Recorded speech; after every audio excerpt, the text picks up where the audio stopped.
30 లక్షల రూపాయలు ఖరీదు అవుతున్నాయంట.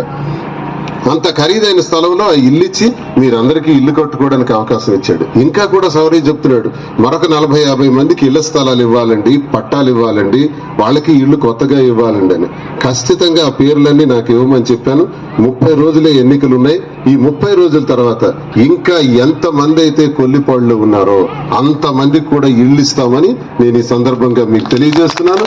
బిల్స్ అన్ని కూడా ఇచ్చి కొత్త ఇళ్లు శాంక్షన్లు ఇచ్చి ఇల్లు కట్టుకునే వాళ్ళకి స్థలం లేకపోతే స్థలం కూడా సేకరించిస్తాను, దాని మీద ఇల్లు కట్టుకోవాలని కొల్లిపాడు ప్రజలందరికీ తెలియజేస్తున్నాను. మీకు రాబోయే ఉద్యోగాల్లో సవరయ్య అలాగే కొండయ్య ఎంపీటీసీ ఉన్నాడు.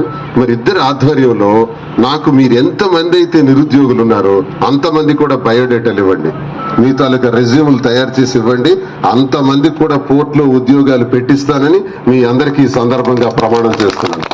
ప్రభుత్వ పథకాలు ఎలాగైతే మన ఇళ్లకు వచ్చాయో ప్రతి ఇంట్లో నిరుద్యోగికి ఉద్యోగం కూడా అలాగే పోర్టులో ఇప్పిస్తామని మీ అందరికీ తెలియజేస్తున్నాను. ఇది అభివృద్ధి. సామాజికంగా అభివృద్ధి చేయాలి, ఆర్థికంగా ప్రభుత్వం ఆదుకోవాలి, ఉద్యోగాల్ని కల్పించాలి, పరిశ్రమలు తీసుకురావాలి, ప్రతి ఎకరాకు సాగునీరు అందించాలి. సాగునీరు అందించడానికి కూడా ప్రత్యేకమైనటువంటి ఏర్పాట్లు చేస్తున్నాం. మనకు ప్రభుత్వం వచ్చిన 5 ఏళ్లలో 2 ఏళ్లు కరోనాతో పోయింది. మిగతా 3 ఏళ్లలో ఎన్నో చేయాలనుకున్నప్పుడు కరోనా వల్ల చాలా ఇబ్బంది పడిపోయాం.